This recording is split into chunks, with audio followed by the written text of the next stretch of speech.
How are you?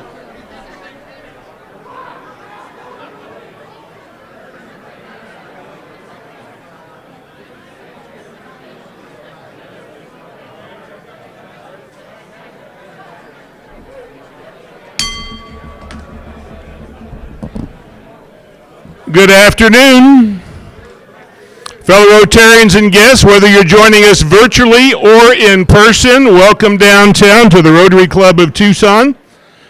I also want to welcome in our pals at JTED that are here, our birthday boy Don Rollins and honorary member Candy Vactor. A little attention here. So I want to do a quick moment of silence for Ukraine. I think everybody is very familiar with what's going on over there, and I'd just like to do a quick moment of silence, if we might.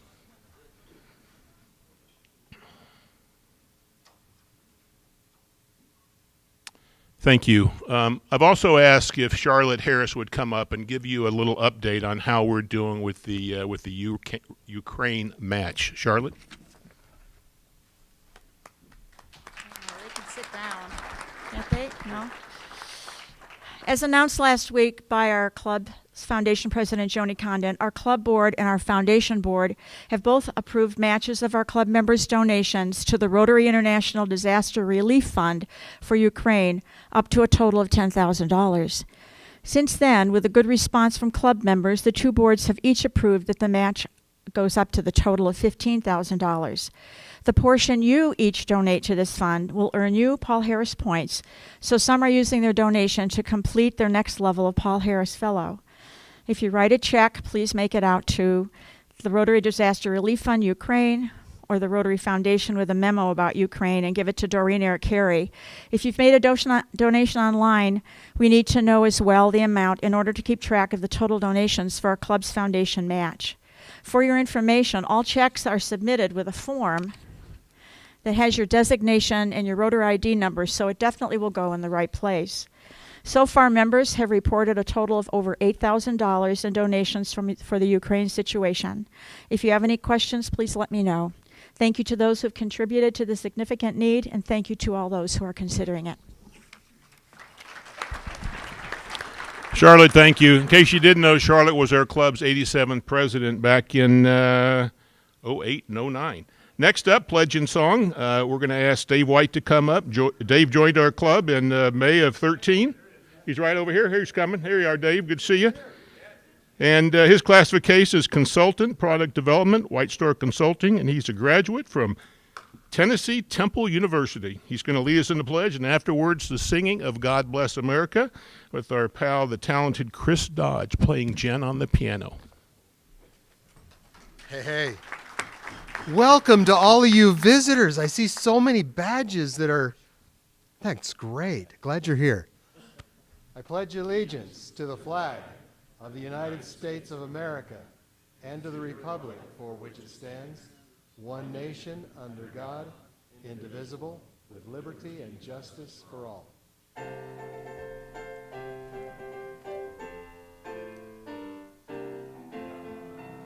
God, America, the land that I love, stand beside her and guide her through the night with a light from above.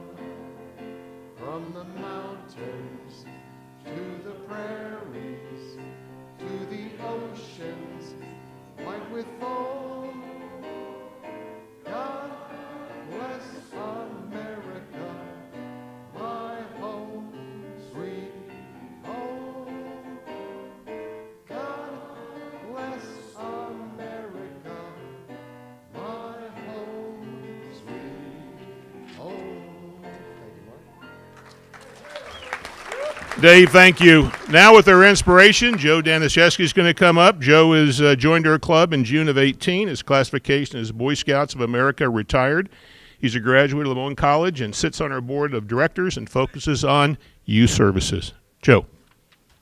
Great. We've got some great news. This is the first time in years that we're having the four-way speech contest today. We have two wonderful candidates who are presenting those speeches from Amphi High School. Give them a big warm welcome.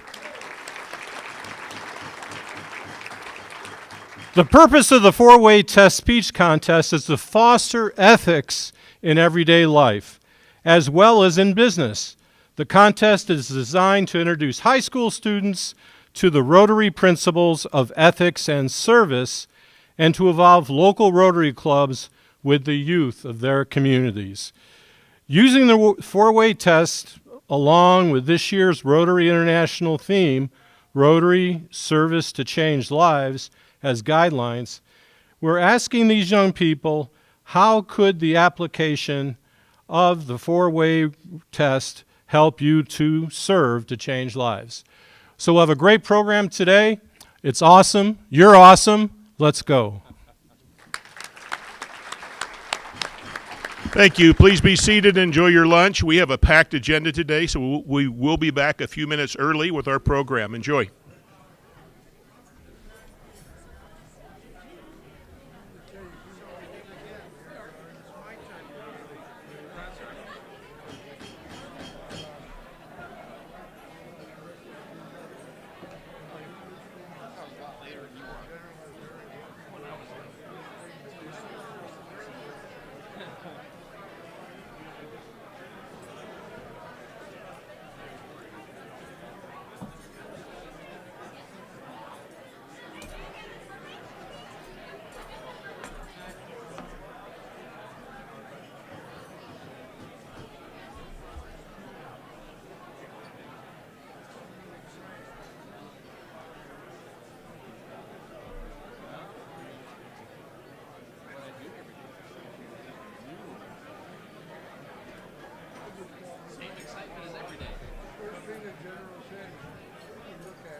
Thanks for inviting me up here today. And I just wanted only beautiful people up here. That's the reason Cliff's here and Bernard's here.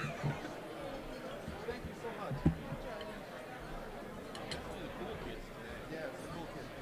Yeah, so I said to Doreen, I said, I want nice, happy, beautiful people. So, I don't know how you guys got up here. I don't.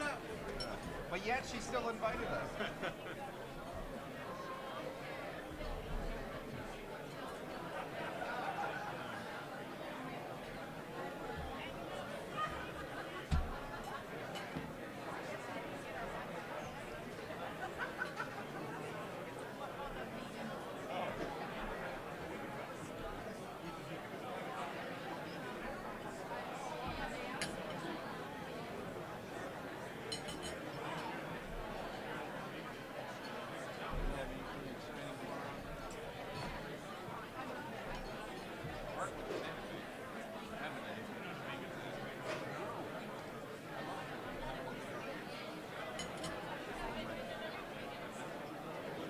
don't have to sing a cappella. We're singing My Country Tis of Thee on the, yeah, we have the keyboard. No, a keyboard. We have an actual keyboard.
Then I'll come over and talk to you. Yes, that would be great. Yeah, from a fan perspective, it's so much easier to follow the team with players who don't know. Yeah. It's like it's hard to get behind the team. Yeah, I've heard Chase has been building a team.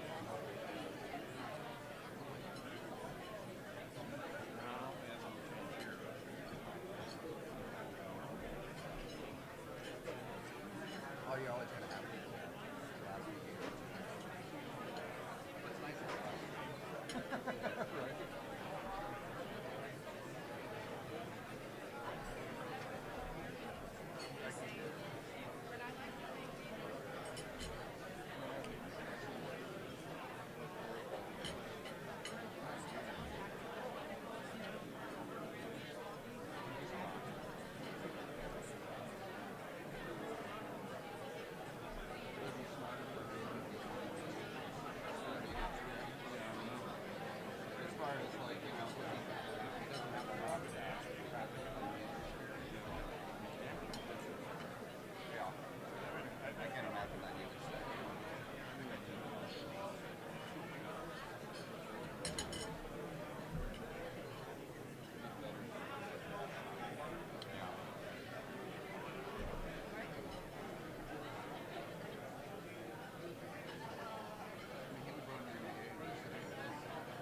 ones with check marks are here? Oh, thank you.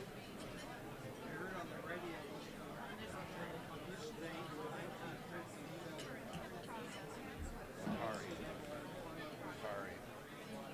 You make this hard on me.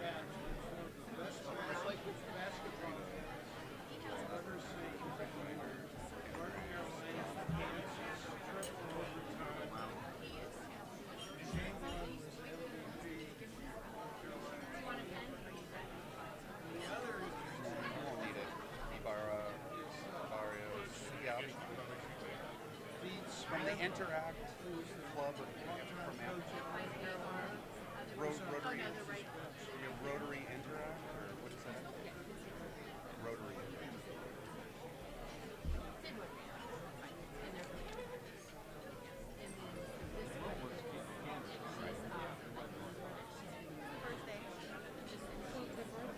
She's doing a presentation.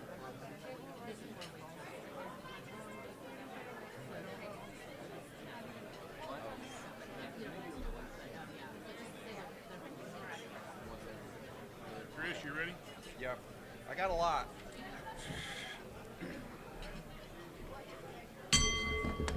Well, we probably ought to get back because I think it's going to take our buddy Chris Dodge about a half an hour to We're introduce singing- all of our Disney Rotarians and guests. Yeah, we have the Chris keyboard. Dodge, No, our Sergeant at Arms, and I think everybody knows that Chris joined us. Yeah, Gosh, Chris, me- how long did you I join try us not with to. the Rotary Club? Back in 2020? Classification Entertainment Music. I think you know he's the CEO for Chris Dodge Entertainment. Proud U of A grad, and he's our Sergeant at Arms. Chris Dodge. You know what? I forgot my check. I'll bring it next week. Welcome, all of you wonderful guests. I'm going to introduce you. I'm wearing glasses today to improve your perception of my intelligence. I see by your laughter that it has not helped. So, guest of Dina Kern, we have Bruce Ayers, Sylvia Cuevas, and Chelsea Wilson. Say hello to all three of those folks right over there. Thank you. Guest of Faye Morse, say hello to Eric Smith. Where are you, Eric? Hi, Eric. Guest of Mark Irvin, say hello to Dana Cole. Hi, Dana. And guest of Tom Elitharp. How do you say it? Olitharp. I'm sorry, Tom. I'm gonna apologize. And say hello to Pam. Where are you, Pam? Hi, Pam. And guest of Mitch Pizik, say hello to Mo Asani. Hi, Mo. Guest of Pat Patton, say hello to Brittany Battle. Hey, Brittany. Guest of Mary Euler, say hello to Anna Grief. Hi, Anna. Another guest of Marcy Euler, say hello to Dylan Walker. Hi, Dylan. Guest of Brett Stein, say hello to Brian Heathoff. Hi, Brian. Guest of Nancy Bevins, say hello to Barry Infuso. Hey, Barry. Cool last name, Barry. Guest of Dave White, say hello to Bill Ross. Hey, Bill. Guest of Chuck Sawyer, say hello to Richard Harris. Hi, Richard. And Wendy Reuter. Hi, Wendy. And Bea Salas. Hey, Bea, or B, or Bay. I didn't get it right. Chuck, I will pay you later. Guest of Don Rowling, say hello to Sally Kane. Hi, Sally. Guest of Drew Vactor, say hello to Kate Herc. Hi, Kate. Guest of Gary Frank, say hello to John Ballas. Hey, John. Guest of Vicky Jacobs, say hello to Nancy Farber. Hi, Nancy. Another guest of Vicky Jacobs, say hello to Lakari. They're Lakari Whitfield. Yes. She has such a lovely name. I love that. We worked on it together for a while. Guest of Bruce Jacobs, say hello to Bill Netherton. Hey, Bill. Guest of John Wong, say hello to Rick Langert. Hey, Rick. Guest of Cam Moore, we have Kim Graves. Hey, Kim. And Tom Birmingham. They may be sitting over at the loud table, possibly. And guest of our Rotary Club, let's say hello to the Rotary Interact from Amphi. I am going to introduce you to Kim Dickinson. Hi, Kim. And Isaac Barrios. Hi, Isaac. And Day Ibarra. Hey, Day. And prospective member, guest of Doug Lowell, say hello to Rich Kenny. Hey, Rich. Another prospective member, guest of Denise Newton, say hello to Kristen Mamana. Hi, Kristen. And guest of Alan Rogers, Paterno Cruz. Hi, Paterno. And I think I did it. So back to you. Thank you all you guests for being here. We appreciate it. Okay, we're adjourned. That was the program. Seriously, please turn your attention to the screens. We're going to do a special keynote speaker introduction by our pals Rick Rose over at Film Creations and Matt Russell over at Russell Public Media. We roll that for us over there, Switcher team. A Tucson native and graduate of Sabino High School, Kathy Prather's career in education has spanned 32 years in multiple locations across Arizona. This experience prepared Kathy for her current role as superintendent and CEO of Pima County's JTED program. Prior to joining Pima JTED, Kathy served as Director of Career and Technical Education for both the Sunnyside and Tucson Unified School Districts. She holds a Bachelor of Science degree in Business Administration and Management, a Master of Arts degree in Vocational Technical Education, and multiple certifications from the Arizona Department of Education. In 2011, Kathy was recognized as Administrator of the Year by the Association for Career and Technical Education of Arizona, and in 2016, she was given their Lifetime Achievement Award.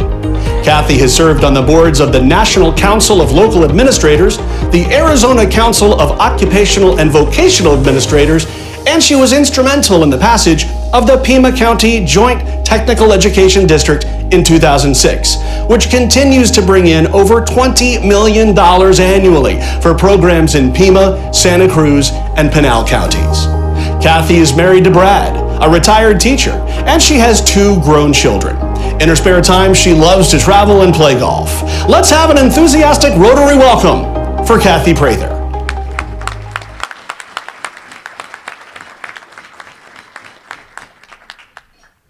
Thank you so much, Rotary Club of Tucson, for the invitation. And I am so excited today because, as I have told you before, you have created a spark. And 4 years ago, I believe we presented to you a proposal for the Centennial Grant, and we were so fortunate that you chose us.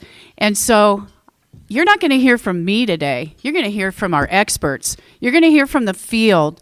And I'm so excited because you're going to hear from those whose lives you are making a difference in, and you're going to see some technology. And this is because of you and what you have done. So thank you in advance. And without further ado, because we only have 20 minutes, I'm going to bring up Ms. Beth Francis, who is our Health and Medical Careers Program Manager, Mr. Abel Vasquez, our Director of Information Technology, Ms. Demi Vaughn. Come on up. You're on. And I'm most excited to present one of our students, Mr. Roman Mendeville, and they're going to share a little bit about what we have going on. And all of this that they're showing you is because of you. So thank you, and I'm going to turn it over to them. And I'm so excited for you to see this.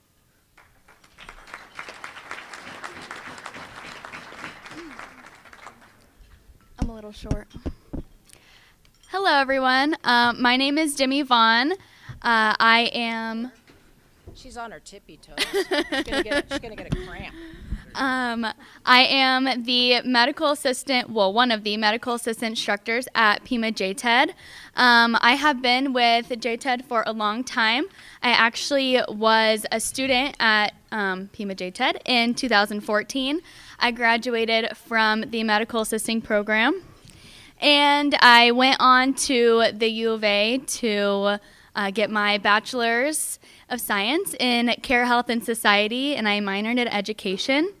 While I was a student at the U of A, I decided to come back to JTED and work as a lab assistant with the teacher that had taught me. And I also was working as a medical assistant in a pediatrician's office. So I kept myself very busy in school.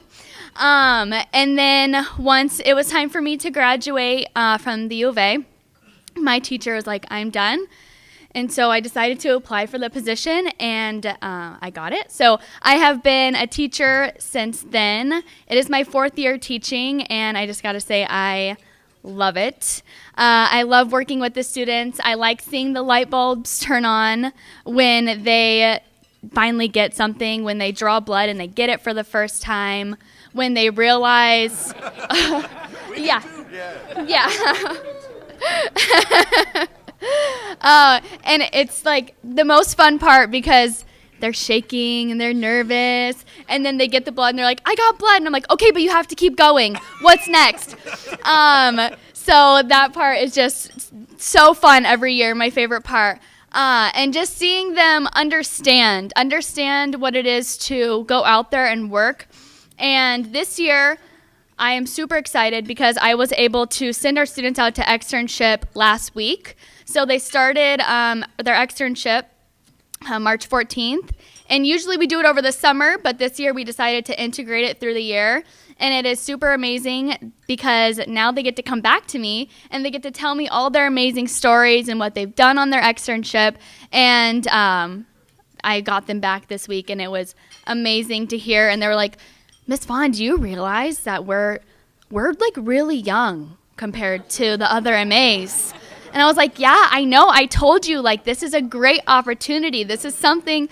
And so they're starting to get it. It's starting to click. And they're like, did you know that some of them aren't certified yet? I said, yes, we're one of the only schools that certify directly after graduation. We help you do that. And they're like, Miss Vaughn, this is amazing. So all of those things are starting to click, and it's so cool to see and for them to get this experience and to see them out there and working. And my favorite part is getting the emails from the places saying, your students are doing amazing. We've gotten patient compliments directly to the doctors about your students. And yeah, it's just, I'll never get over that. And I'll never get over having the opportunity to come back to JTED and give to them what they gave to me. And that's about it.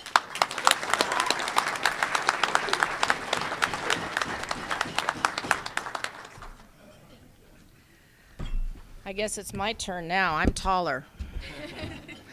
Well, this is quite an audience. I feel like I'm at a completion ceremony trying to say students' names. I know how that feels. Yeah. It's quite a tongue tangler, isn't it? Well, my name is Beth Francis, and I'm the program manager of Pima JTED, and I've had the pleasure of being at JTED for 14 years and building an incredible program with incredible support, one of which is Ms. Prather. And we go back some time because I did start my journey as a nurse, so I am a nurse, believe me, I am a nurse of many years, and then got into education and moved into Catalina Magnet, where I built the first nursing program at the high school level. We were one of 2 programs at the time, and now here in Tucson, we are one of 1 program. There is 1 small program in one of our sister districts, so I'm very proud of what we've done as far as medical programs. Because of your support, I'm going to show you some things that are happening at JTED and kind of the journey we've taken over the last 2 years, because healthcare is changing and is ever evolving. So I wanted to start out with where we are today in healthcare. We're in trouble, people. And we're in trouble because we have lost a tremendous amount of our experience.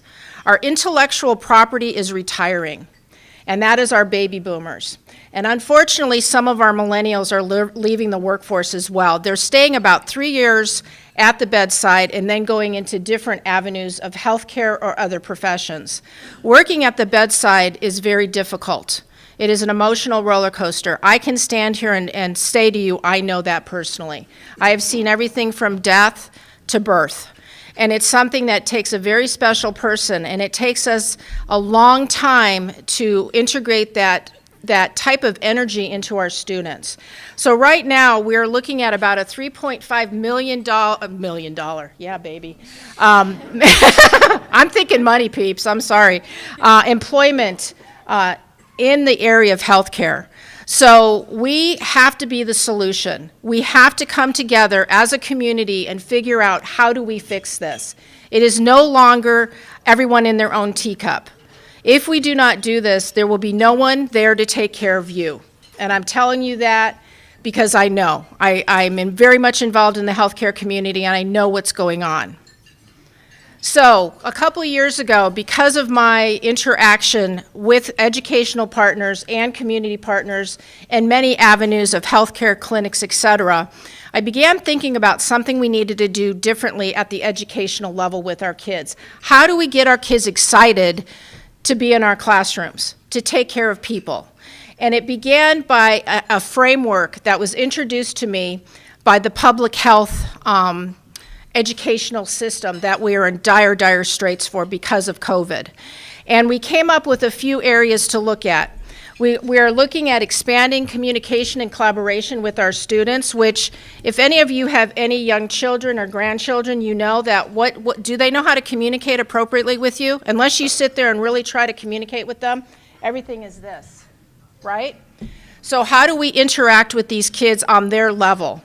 We have to increase the understanding of application of best practices in healthcare. Now, if any of you are in the healthcare field, you understand that is what we live by. We live by what is the best practice? How do we care for people? We have to expand our academic competencies. What I can tell you as a longtime nurse and educator, if you put the bar here, the kids will raise to the bar. If you put the bar there, they're going to go there. So we always at JTED raise the bar. And you heard from one of my incredible young instructors, Ms. Vaughn. Her bar is here and her kids are meeting it. And all my educators push those young people to meet that bar. We have to look at interprofessional collaboration. That is one of the big buzzwords today. Everything is something interprofessional. How can we all work together? How can we bring everybody to the table to figure out what are the issues, but what are truly the solutions? System thinking. Any of you that have been out in industry for any length of time know that system thinking is something we've known for years. It's just how do you apply that with your young people? How do you bring them back to the table to begin to understand that the world's this big? It's not this small. And so that is a very interesting tactic that we, this year, began implementing with our juniors. And then, of course, applying the core competencies. We have many, many competencies that we have to live and abide by in both the educational institution as well as our regulatory agencies. So it's ever, ever changing, and we ever have to keep up with what is occurring. Okay, baby. Oh, holy hootenanny. I get excited when I get a clicker. I don't get it too often. Everybody understands that, especially the guys. All right, so from what I've told you, where am I going with this? Simulation. So last year, because of COVID, and actually the last 2 years, we had to incorporate simulation at a very basic level.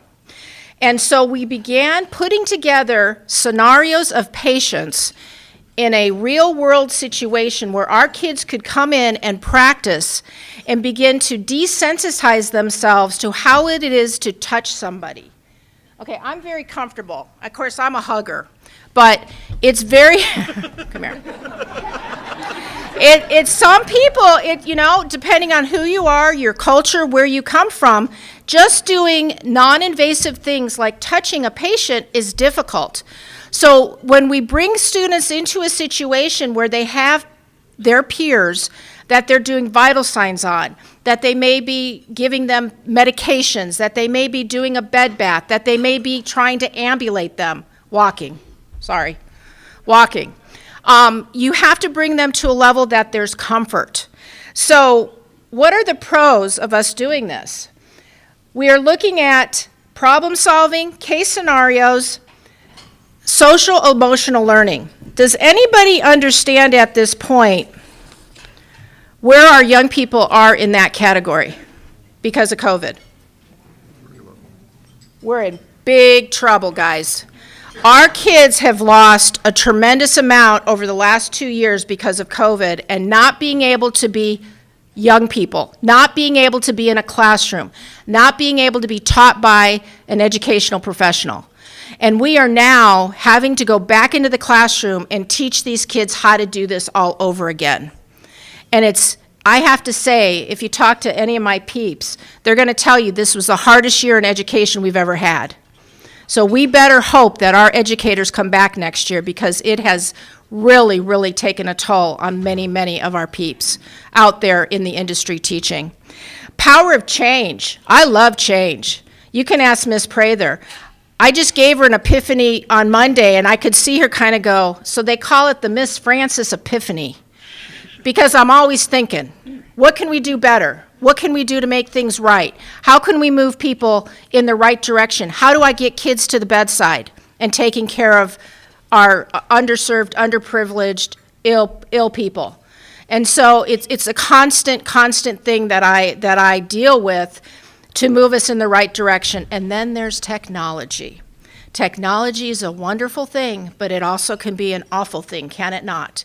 When you sit down at your computer and it decides to do the undwelling ring of doom, right? And you think to yourself, yeah, this is good. I got to go home now, right? I can't work. We have really have a lot of dependency on technology, but we're going to show you how technology is going to help our kids move forward because of what you have done for us in the donation. So here are the pros. We are looking at students being able, in a very controlled environment, to make mistakes. And guess what? You can make a mistake and the patient will still look at you and say, hey, it's cool. I'm not dead, right? I mean, I think you guys would appreciate that. You don't want them making mistakes on you, right? So we are putting them into very interesting situations of how do you care for this person? When someone does this, does anybody know what this means? Choking, right? That's a universal sign for choking. What do? Well, let me tell you, I've actually been out in public and helped 3 people with choking situations while other people stood around watching that person choke. I don't want my students doing that. My students are out there and they have performed the HIMIC and CPR on community members because we gave them the knowledge to do it. And they did it in a safe environment and they were successful. So this is where we're moving our young people to. We're moving them to be an active part of our community and taxpayers. We're developing critical thinking and problem solving. We can predict the behavior. This is research. We can predict the behavior of a student in a situation and find out if the outcome aligns with the prediction of how they worked with the patient under a simulation. And you're probably saying, Beth, what is a simulation? Well, gird your loins because we're going to show you in a minute, okay? We can gather measurable data. So what I can tell you, I will come back in a year if you will invite me again, and I will show you the data from what we are doing in our classrooms because of the technology we have implemented with our students by way of how they're doing out in clinicals, by way of our partners telling us, and by way of did they pass their certification exam to be able to go out and practice.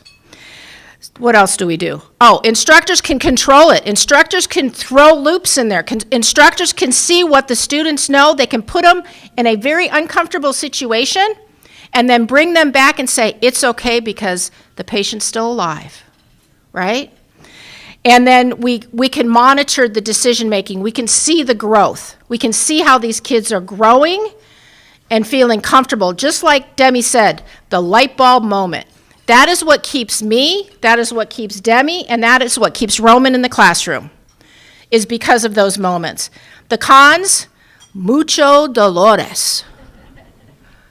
Everything is money, right? Mucho dolores. Staff training. It costs $2,000 to train my staff to run these mid to high fidelity mannequins, to do it right. And these people who do this, guess what? I've got 2 of them in my program.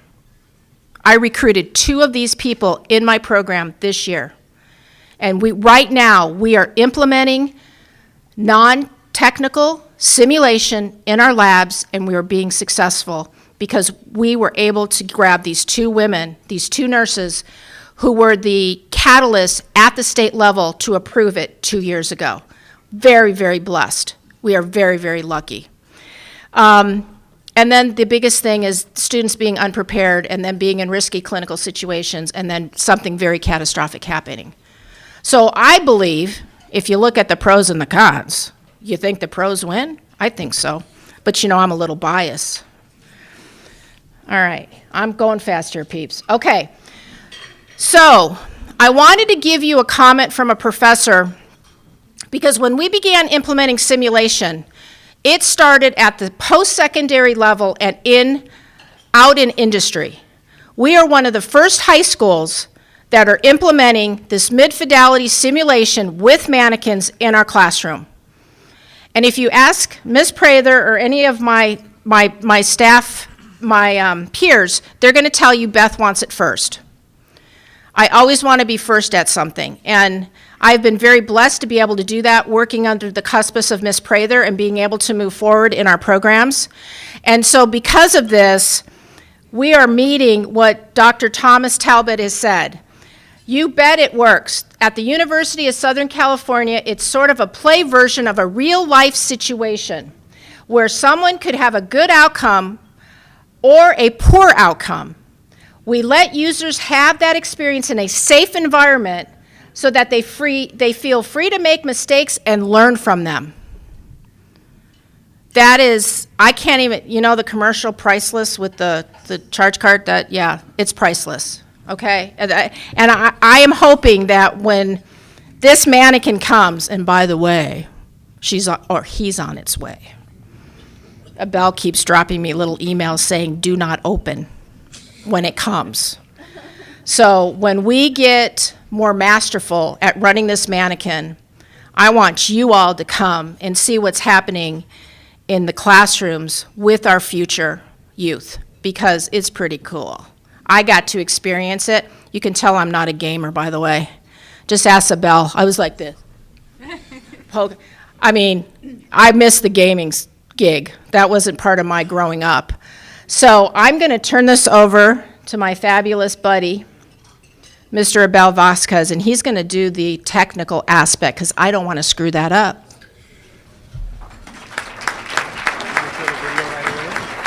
Whatever you want to do, honey. This, we got these things. There's 2 videos, the Master of the Learning Space and the HoloLens.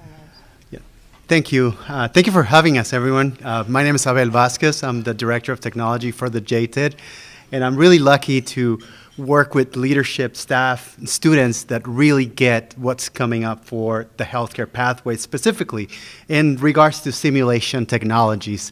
And what we're striving to build here is sort of an organic movement where our students walk into the classroom and they're able to grasp the technology that they're learning already, and they're able to sort of understand via of Instagram filters or things that are out there, but now those elements are coming into the classroom via augmented reality, virtual reality, and what we're striving to build, a mixed reality classroom where students are looking at this technology as tools, the tools of the future, to strive for that error-free once they get to the real workplace, but also they learn to adapt and overcome in any situation. So what you're about to experience in the next video, it's Microsoft's HoloLens wearable technology headsets that allows you to be in a mixed reality environment where you can have an element such as a mannequin in front of you, but then you get to dive into the deeper understanding of the physiology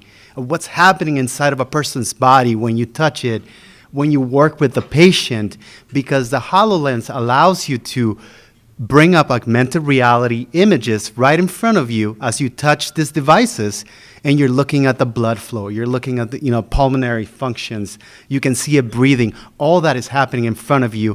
And it's not only the person wearing the technology, but with the learning space, with the other environments that we're providing via software and other elements for this classroom, the other students, whether they're in a remote scenario, they can jump into the Zoom and see the same elements and not miss that opportunity. We can have an audiovisual component where they can see those additional physiology elements via the augmented reality pop out on a screen right next to them. So they're not only looking at the person that is demonstrating they're not only listening to the person tell them what they're seeing, but they can actually visualize what that person is doing and seeing at the same time. So if we can, Dorena, if we can play the video, that would be great.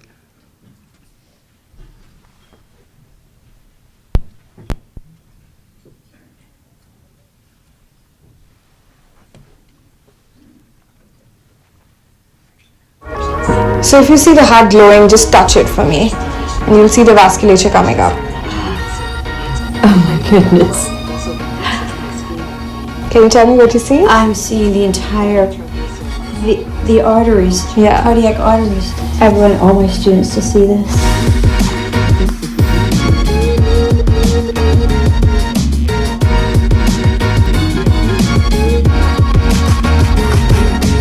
With most of our other stuff, it's almost two-dimensional, where it's a picture or some type of sound, and it's not all continuously together. And this is three-dimensional, almost four-dimensional in the sense of interaction. Oh my goodness. Through the Because if you're valves looking, as it's beating. isn't that just Isn't it cool? amazing? The heart is right there beating in front of me. Yeah. Oh my goodness. We can see the EKG in front of us while the heart is beating. And then recommend me to do anti-arrhythmic. Flow and the vessels will be at the same speed of if the patient is tachy or Exactly. weighty. When this was totally acute, the speed in which the fluid was circulating was in a more rapid state than now when they seem to be a little bit more stabilized after nitroglycerin and fluid administration. Oh my goodness. As an educator, this is the next level.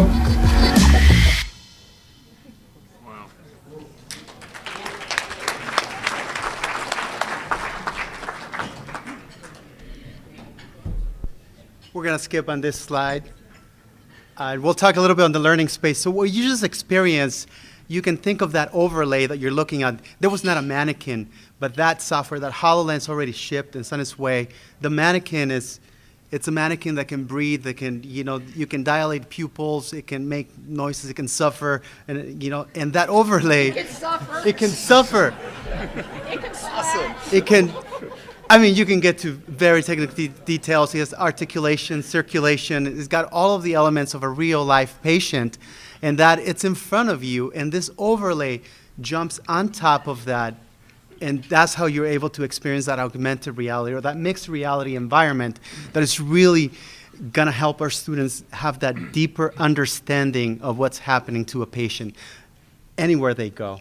And paired with the learning space, the audiovisual, and to what Ms. Francis was saying is that they're able to immediately create scenarios, go back into a room, debrief, and have instant feedback. And that's what most of our young learners are getting through other types of technology, and that's what they're looking for, right? Immediate feedback and of something that they did during a debriefing. Ms. Francis, you want to? Video, please.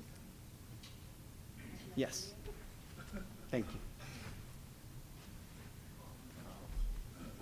Technology. Oh. It's all right.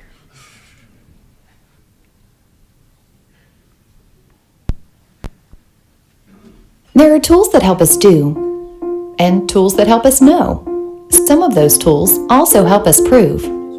Mary works in a simulation center. She loves her work and believes the world gets a bit better with each new well-trained healthcare professional. So she's very happy with their simulation center. But something's missing. How can she tell, really, how well the students are doing?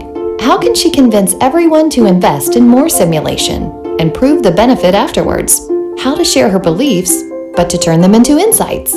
CAE Learning Space is such a tool, designed with flexibility and power in mind. It allows you to record, review, and debrief exercises in extreme detail, so nothing slips through. It records video and audio from its high-definition cameras, plus syncs data straight from the simulators and live notes from the observers.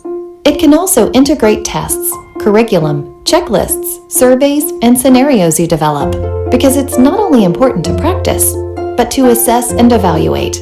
Mary knows the learning potential of seeing yourself in a situation, or peers, as preparation before an exercise. Proven by more than a decade of implementations worldwide, Learning Space has only become better with age.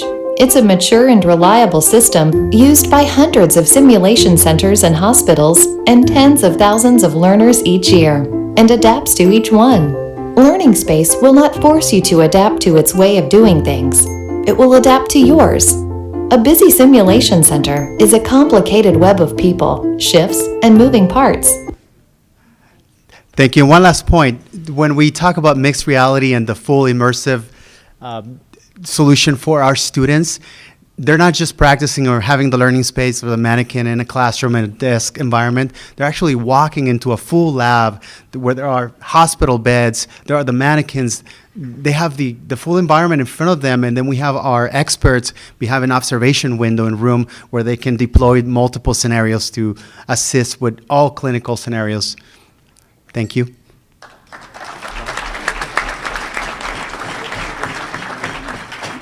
This is the best part. This is Roman Mendeville. He is one of our senior LNA students at the Bridges in Miss Christine Jandro's class, and he's going to talk to you a little bit.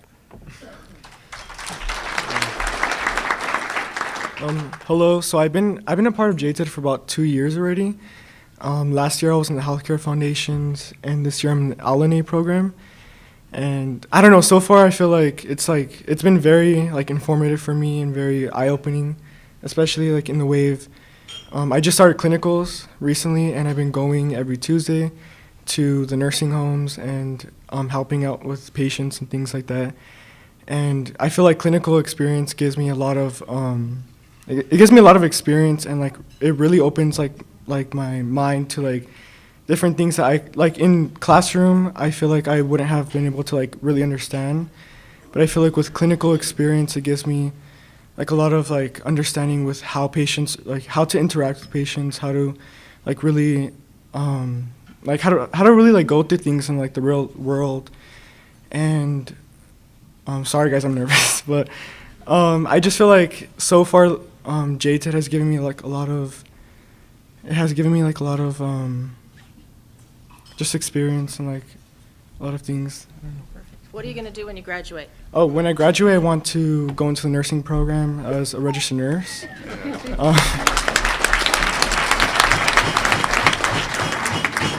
Thank you. So I don't know. What else should I talk about? He did wonderful, didn't he, guys? Yeah. Thank you.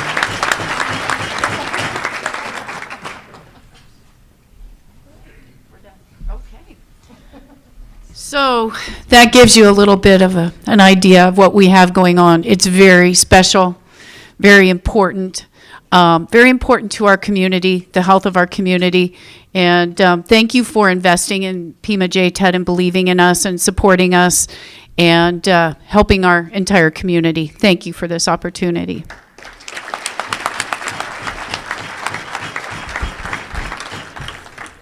Kathy, thank you. Demi, Beth, Roman, Abel, that was just outstanding. I asked them because I knew we were going to run over if they could stick around for a little bit afterwards so we could ask questions afterwards, and they've agreed to do so. Quick show of hands. Who made it to the open house at JTED? You know, you wonder where our money went. How do you guys feel about it now? Yeah, outstanding. You guys make us really proud. So, you know, we have a tradition that we have a book signing, and this book signing that Kathy has signed for us is Because I Had a Teacher. That's going to go into the Make Way for Books library as we work to focus on children's literacy in our community. So, Kathy, thanks for doing that. So, we actually have a birthday boy here. I talked about him early. Where'd Don go? Where'd Mr. Rollins go? There he's hiding down there, down in things. Let me tell you a little bit about Don. So, first off, his birthday is Monday, the 28th. He joined our club in August of '79, classification real estate, building management. He owns America West Investment. He has the shortest walk to Rotary of any member, and he owes me $1 for that. You're welcome.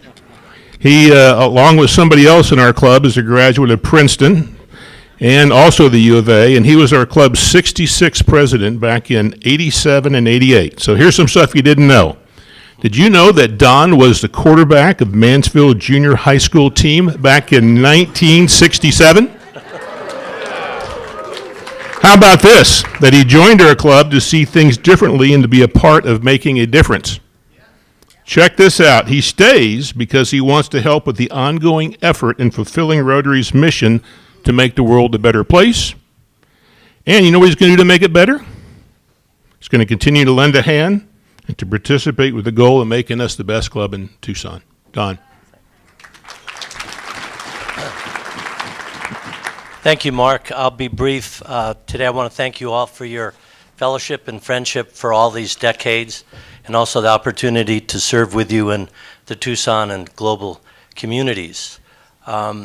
Today I'd like to also recognize two old-timers who are no longer with us. My sponsor, who, if he was living, he would be 107. William Hawes Smith was with Valley National in their community services program. Bill, when I was 27, said, would you like to go to a Rotary meeting? And I did, and never turned back. It's been a wonderful experience for me. So I thank Bill. I also want to recognize Helen Middleton. Helen Middleton was our executive secretary, became the club administrator. She started in January of 1957. Helen also was our elected as our first female member in September of 1987. The board of directors then made her an honorary member. So in their honor and to recognize them, I want to make this contribution to the Rotary Foundation Annual Fund. Thank you very much. Don, happy birthday and thank you. We have a Paul Harris fellow presentation. Scott Vaughn. Scott joined our club in September of 2001. Classification, retired finance media, Arizona Public Media. He was our club's 88th president back in 09 and 10. Wow, how'd that happen? That was about, what was the year on that? Come on, we got a long time. Anyway, you got two Paul Harris presentations. Get after it. Well, wrap it up. Here they are. Today, we would love to come to a closer world of peace and understanding as we honor two fellow Rotarians with Paul Harris Fellowship presentations. Agbail Nagbi, also known to us as Abby, was born and raised in West Africa. She received her Bachelor of Science in Economics from Pace University in New York and an Associate in Finance certificate from Phoenix University. From age 14 to 18, Abby attended a French Catholic boarding school where she sang in the choir. And there she missed a lot of English classes. Apparently her friends convinced her that it wasn't very important to learn the English language. Well, they played basketball instead. 10 years later, as an adult student at Pace University in New York City, she did spend extra hours at the library improving her English and graduating with a 3.5 GPA. And now Abby speaks 5 languages, including English. Pardon my pages. As a life coach, she worked with the United Nations in New York City with the Commission on the Status of Women. Abby's grateful for her children, Vessel and Darshan, and Abby's dad had taught her to serve all life with an open heart, which she started at a very young age. Service above self is what brought her into Rotary. She served at Wallingford Rotary before moving to Tucson just last year. Our club is the largest she has attended, and she loves to be part of such a great community, and her classification is Personal Services Life Coach. Congratulations, Abby, on your Paul Harris Award.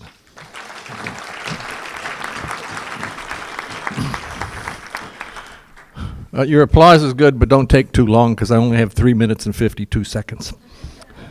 Amy Graves thanks her sponsor, Ellie Patterson, for introducing Rotary to her, and the invitation, of course, to become part of the great work of Rotary International, both locally and globally. Amy studied intercultural management at the School for International Training.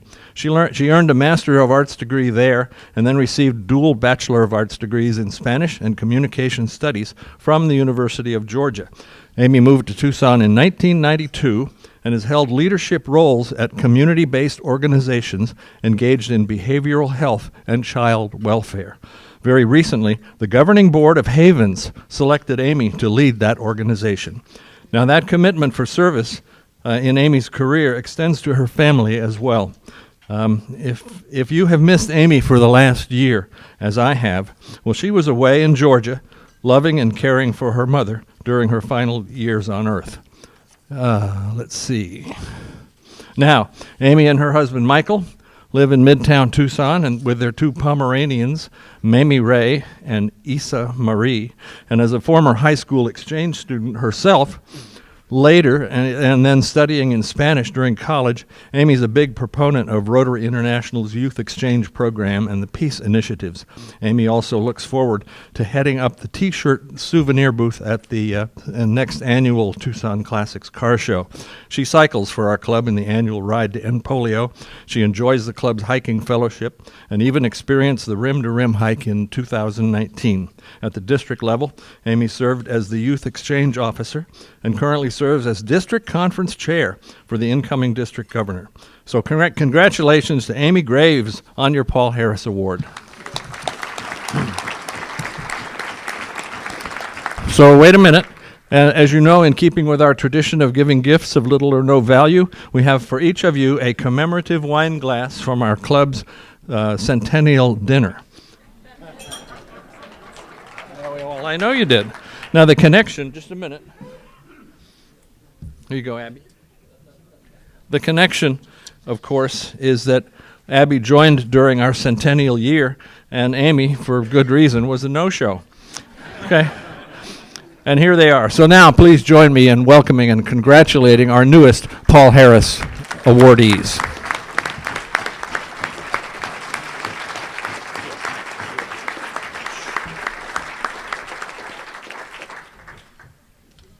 Congratulations. So isn't it great? I had a note that my buddy Chuck Sawyer was going to do the March Madness, and Chuck always keeps it on my toes. And he's not doing it, but I guess we have another past president that's going to do it. March Madness is cool. Cliff. Thank you, President Mark. Good afternoon, Rotarians and guests. Here's your brief update on March Madness. First of all, I want to say thank you to all you members that have brought guests, and particularly our coaches, right, because they having to do the lion's share of herding the cats. So thank you for doing that. And here is our current round 2, which is finishing today. It's, who keeps doing that? There we go. All right, so there's the current bracket, right? Today's the end of round 2. Last week we had 32 guests. Today we had like 25 guests. So thank you for all the guests. Can all the guests just stand up real quick? I want you guys just to get an idea of the numbers that are guests here today. I know it took Chris about 10 minutes earlier to introduce them all, but there they all are. And thank you for joining us today and seeing what we do here. One of the things that we do in the Rotary Club of Tucson with Pima JTED. All right. At the end of the first round, here is our round 1 All-Americans. These are the members that brought in a ton of guests. As you can see, our first team All-American is led by Mark Irvin. And then we got Denise Newton, Vic Jacobs, Gary Olson, and Douglas Lowell. And then our second team of our All-Americans are Jeannie Zeta, Daryl Stewart, Mitch Pissick, and Matt Blair. They all brought in the most guests and garnered the most points for their teams. Now, what do we got coming up? Well, today we had our meeting with JTED. We got 2 social mixers coming up, so we're starting to round 3, which is the final round. So those 2, so we'll merge the left side and the right side of those brackets for these last couple of weeks. We got 2 social events, one on the 30th and one on April 1st, and then our final meeting on April 6th to bring in guests, all right, and new members. And then on April 13th, we'll make the large announcement of who the winners are. So thank you very much. President Mark, back to you. Cliff, thank you. Chuck, thanks for throwing me that ringer as always. You're the best. So we have our 4-way speech competition, and you know we've gotten out of the habit of doing some things. COVID didn't allow us to do that the last couple of years, so we're really excited to have that back. We're going to invite Kim Dickinson up, who's going to introduce our 2 speakers.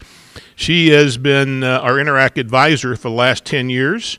Among the things that they do are annual service projects. The MFI Interact Club does, including a big Thanksgiving deal that serves about 250 people. They do a stocking stuffer that helps about 350 people, kids mostly in foster care in the hospital or for families in the neighborhood. And she'll be introducing Isaac and Day. Come on up. By the way, while she's walking up, I want to let you know Kathy left a bunch of these for us in the back. So if you'd like to know a little bit, this is their healthcare professional newsletter. So if you'd like to know a little bit more about what they're doing, that's at the back for you.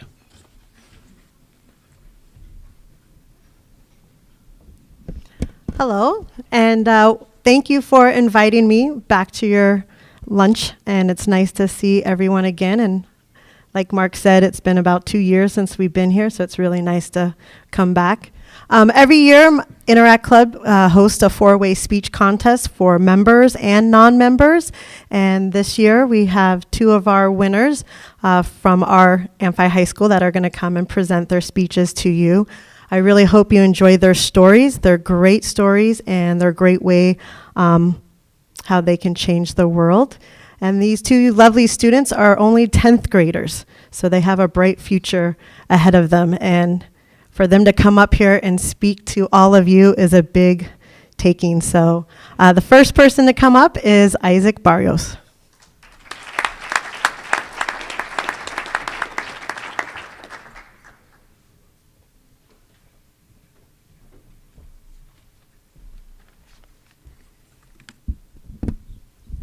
Hi, my name's Isaac Barrios. I'm here to do a speech, 4-way test. All right. Sorry, I'm kind of freaking out right now. There's a lot of people in here. You got this. You got this. All right, is this good? All right, cool. Education is important, right? We are all taught to believe that. My theory is the most important part of education is how it is delivered or taught. Oxford Languages defines education as the process of receiving or giving systematic instruction, especially at a school or university. Noticeably, the key feature of this definition is instruction. Instruction, good or bad, is the foundation of every person's education. The 4-way Rotary test is a moral code used to better interpersonal and business relationships. It can be used to reflect on how good a teacher educates students. The 4-way Rotary test forces the testee to examine all choices made and how that affects the people around them. Imagine being told by your favorite teacher, you will never be successful in life because you cannot understand the material. That hurts, to say the least. It makes you lose hope. You feel useless. You are the problem. When I was told that, my heart broke. It was like a rock thrown through a window. My hopes were broken into pieces. In reality, it was the teacher that failed the student. The teacher failed to get me to understand. The application of the 4-way Rotary test ensures equal opportunity in all aspects of life, especially education. The first question to the test, is it the truth? Is education the truth? That can be a difficult question to answer. Education, ideally, is facts and is objective. Truth is subjective. What I have noticed in school is that the truth is a piece to education. I've noticed textbooks regarded as truth hold great biases, sometimes even lies. For example, we were analyzing textbooks in my history class the other day about the Korean War. The textbooks were from North Korea, South Korea, and the United States. We read them and I noticed contradictions between the facts. I reflected on the 4-way test. Is it the truth? I thought to myself, no, how can a false claim be the truth? Well, someone has to believe it. And it's the instructor's job to give information objectively, and it is the student's job to receive that information and form an opinion based on that. Some educators choose to state their opinion on politics and other topics, which can influence the student's opinion. The instructor can say what the truth means to them, which influences the student's truth.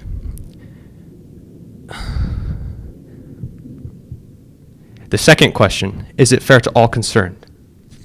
No, education is not fair. Economic differences influence the availability and quality of education. Other social factors also change the accessibility and standard of education. While in my classes, learning has to do with the teacher and, of course, student engagement. Unfortunately, students are left out because some fail to understand and some fail to stand out. As a brief example, I will use two of my peers, both with fake names, John and Susie. Susie is quiet and she doesn't raise her hand often because she is shy. John raises his hand and asks questions every 5 minutes. Who is getting the better education? Well, I have no idea, but we can infer if John gets confused, he will ask a question and the teacher will help him, while Susie will go unnoticed by the teacher and will fall between the cracks. Now, is this fair? No, it's not, but it happens more often than it should. My third question, will it build goodwill and better friendships? As a student, being interested in the material and having fun, learning does make goodwill between the teacher and myself. As a brief example, I'll use myself and my physics teacher. We both love physics, and learning from him is like learning from a teacher. Education itself does not build goodwill and better friendships. It is the instructor that has the power to spread goodwill while educating and fostering friendships. If a student becomes frustrated because they cannot understand and a teacher fails to help them comprehend, a rift is caused and conflict begins, and goodwill and better friendships will not be forged by the fires of understanding. My fourth and final question, will it be beneficial to all concerned? This question is slightly similar to the second question.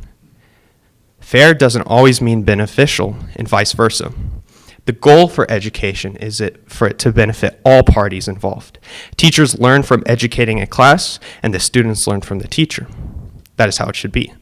And a good education won't just benefit the person receiving it, but others around them. Once a student learns something new they enjoy, the student will share it with their friends, causing them to also learn the material to some extent. When students receive good quality education, they can ask intelligent questions and have real discussions about what they learned with their instructor and peers. When I was learning about how electrical circuits work in physics, I got to the point where I truly understood the practicality of using a parallel and series circuit. The application of the four-way rotary test to education can change lives for the better.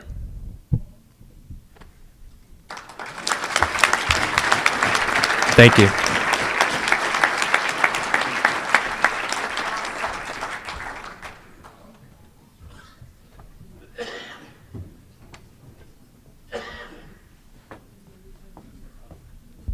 Our next speaker is Day Ibarra.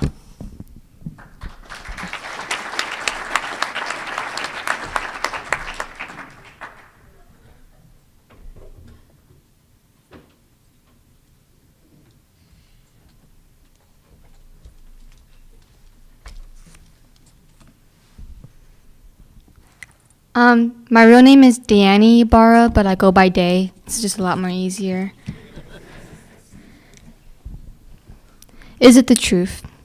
When I was younger, I used to dream of the perfect family, but unfortunately, I never got that. Nearly 700,000 children are in the foster care system today and are struggling with the same problems that I had to go through. Put yourself into a foster kid's journey and imagine how it feels to grow up without your parents. You see, I want to address the issues involving the foster care system through my truth. When I was at age 8, I was taken from my parents due to drugs, alcohol, and abusement. I experienced multiple cases of sexual assault and harassment by other peers in my household. Now, the sad truth is that 48% of females come up pregnant, and that 1/3 of children have been abused by a foster parent, and that kids are 4 times more likely to be sexually abused. A study by the New Jersey Office of Child Advocacy said that, quote, 37.4% of predators are institution staff, 36.5% were foster parents, and 20% were relatives of the victim, unquote. Speaking of relatives, I have 2 brothers and 1 sister. I am the baby of the family. My sister is the eldest. She is 18 years old, and she was kicked out, left to become homeless. Now, this is pretty common, as it is called aging out. About 20,000 children age out and are left with no assistance from the foundation as they struggle with adulthood. Most of them don't even get to finish high school, and I am just lucky enough that I can finish it someday. My sister is a part of the 3% that got to go to college, and she got a degree in social work. On the other hand, my brothers fought with their mental health, and they had inferior behavioral issues. I believe the way that the system handled it was ridiculous. They would lock them outside at night in the cold for hours, and they did this a lot. Mental health is a big topic when it comes to situations like this, and it often goes unheard of in these homes. It can come from trauma, abuse, and neglect. Many disorders can form even at a young age. An article by Jennifer Hooper and Bill Grimm stated that, quote, federal reviewers concluded that most states failed to meet the psychological and behavioral treatment of child abuse and neglect victims, unquote. All these claims explain how the system failed to ensure mine and my siblings' safety as we were in a constant cycle of horrors every day. Is it fair to all concerned? Teenagers are often overlooked. It's kind of how older dogs in a pound are left to be forgotten. Me and my siblings were that older dog, waiting on the bottom of the unwanted list. You are less likely to get adopted if you are age 8 and above. It is true that the rate of kids who are younger find families a lot faster than teenagers. We are in the system for about 5 years, and we watch as everybody left before us. Another unfair issue was religion being forced onto children as they didn't get a say in what they preferred to believe in. In every household I've been in, they trusted into Christianity, but they failed to realize that kids all come from different backgrounds and they have disfamiliar faiths. It is not their right to select for them, it is a child's right. The system also didn't succeed in providing the supplies needed for foster kids, and sometimes I could barely get by a week of clothes because I had so little. Not to talk about the overwhelming mental problems these kids have to go through. It is observed how much goes unheard, but there are ways to change that. Stop making adoption expensive and try persuading more families to look into children who are older than 8. Try to supply more clothes, toys, shoes, school supplies, and more. If donations would be a big help, so if further people donated, there would be extra to give. Try to have a variety of religious choices and give children the chance to choose their belief. Foster care should provide more support by different therapies, animal aid, parent support, caseworker help, and other. They need to know that you truly care. Does it build goodwill or better friendships? Have you ever heard of the saying that people who are mean to others is because they are living a miserable life themselves? I went through something similar to that, where I envied people who had what I didn't, parents. Coming to my senses opened me up to opportunities, and I was able to overcome trauma, make new friends, get along with family, and most importantly, build a better friendship within myself. Mentoring is what helped me the most because it is proven that it can enhance children's lives with others and themselves significantly. In an article by KVC Health System stated that, quote, mentoring can provide needed support to teenage youth and help them learn daily living, budgeting, goal setting, time management, vocational skills, problem solving, and organizational skills, unquote. Just as little support from a random person made me build better friendships because it's the little things that matter. Her name is Julie Cook, along with her husband named Tracy Cook. They gave me a fatherly and motherly relationship, and to this day, they are still mine and my siblings' mentor. Goodwill can't be guaranteed, but it can be maintained if you keep building it. If the foster care system creates a finer foundation, then its reputation will be better. Their environment can be more sustainable, and it can bring goodwill money-wise too. The system would be less hated and praised more for actually protecting and saving young people's lives.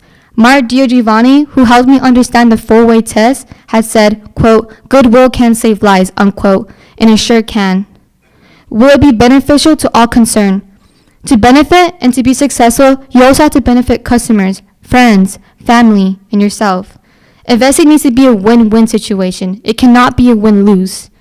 So if the company of DCS changes its ways, it can impact the overall system as one by establishing a more comfortable and better managed organization for the children and bring stronger investment money-wise too.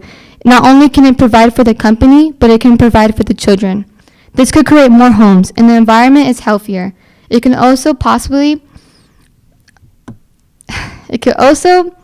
make the rate of unemployment foster parents go down. It can decrease the amount of suicides and kids who don't graduate and increase the mindset that these kids do in fact have a bright future ahead of them. Our future are the future. Our kids, our children are the future, and we have to protect them because even though these kids are being put into foster care, their safety isn't guaranteed.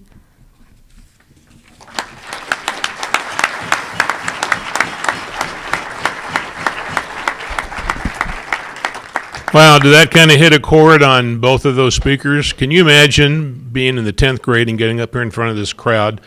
I don't want to speak for the rest of you guys, but that was 48 years ago for me. So, and I'm still intimidated by all of you. We do have a couple of announcements. First off, the judges are going to have a hard time picking between those two. Next up, we're just going to roll really quickly with a couple of things. First, we've got Irv's Fly Fishing Fund. You can see there all the rules. We're getting close. You've only got 9 chances left. And flip over to the next one. You can see who's on that Hall of Fame. If you don't see your mug there, shame on you. It's not too late. I know you're wondering who it is this time. We've seen everything you can imagine. We've not seen a pufferfish. This is our buddy Dr. John Wong, and that's not a hot air fish. That's not a blowhard fish. That is a pufferfish. You can read all about it there. John, thanks for kicking in some dough. All of that goes towards our deck hockey rink multi-purpose project that'll happen later in April. Next up, the time capsule. Just a reminder that we're going to be doing that on the 21st of April down at Hotel Congress. We actually have a handful of us walking down or driving down there after this just to kind of look at a few things. Next up, Bruce Jacobs. We have a little deal going on with Proof you want to talk about? Yep, absolutely. I'll be quick because I know we're running late on time. Next Wednesday is our mixer at Proof. It's a great opportunity to bring guests and prospective members as part of March Madness. Sign up cutoff is this Friday, so if you haven't registered, please do so. It's out on the patio. There'll be music. It's supposed to be upper 70s, so it should be beautiful. Next up is Roadrunners game. That's going to be Friday, April 1st. This is a no-host event, so therefore, if you want tickets, you need to go online to buy tickets, but it is part of March Madness. So if you are bringing a prospective member, you can go online, buy the ticket, and you will be reimbursed by Rotary. So if it's your spouse or your kids or something like that, you're not going to be reimbursed. But anyway, please sign up for that. Last but not least, we have home hospitality at the end of April, April 24th through the 30th for newer members. Well, basically, we're going to need hosts for that at the end of April. Is a lot of times people will host 10, 12, 14, 16 people. You can make the call. If you've never done it before and have questions, you can talk to Dorina, you can talk to myself. There is a budget involved for it, so more details in the future. And back to you, President Mark. Sounds great. Joe, do we have a winner you want to announce yet? Yes, we just received results from California, and we can safely say we have a winner. We have 2 wonderful speakers. Let's give them a big round of applause.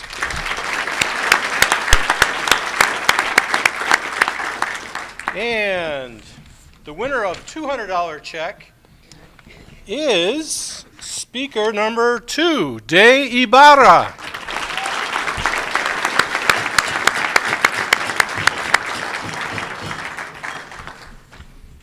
And that means speaker number 1, Isaac Barrios, is also a winner. Come on up, Isaac. And Isaac, here's a check for $150. So you guys are great. Keep up the good work.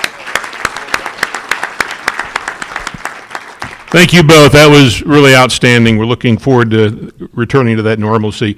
So do we have a clock up there? Do we have a clock we could pop up? In case you were wondering how much longer you got to put up with me. Okay, I'm just saying. This is actually put up there from my buddy Mr. Jacobs, our incoming president, who will take over on July 1st.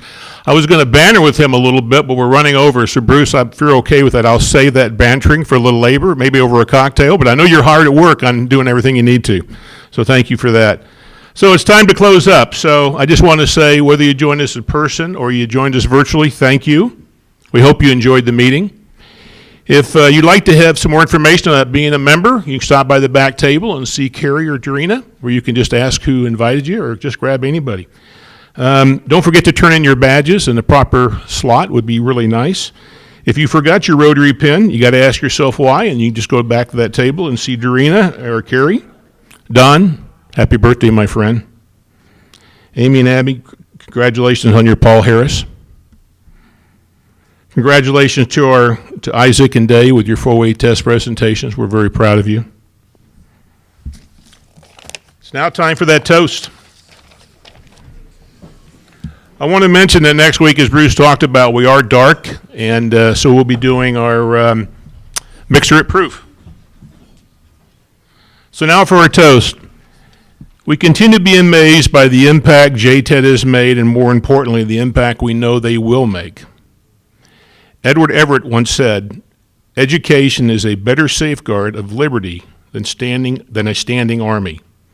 And finally, Nelson Mandela said, "Education is the most powerful weapon which you can use to change the world." Here's to those educators who use their passion to be impactful for students. Hear, hear, we are adjourned.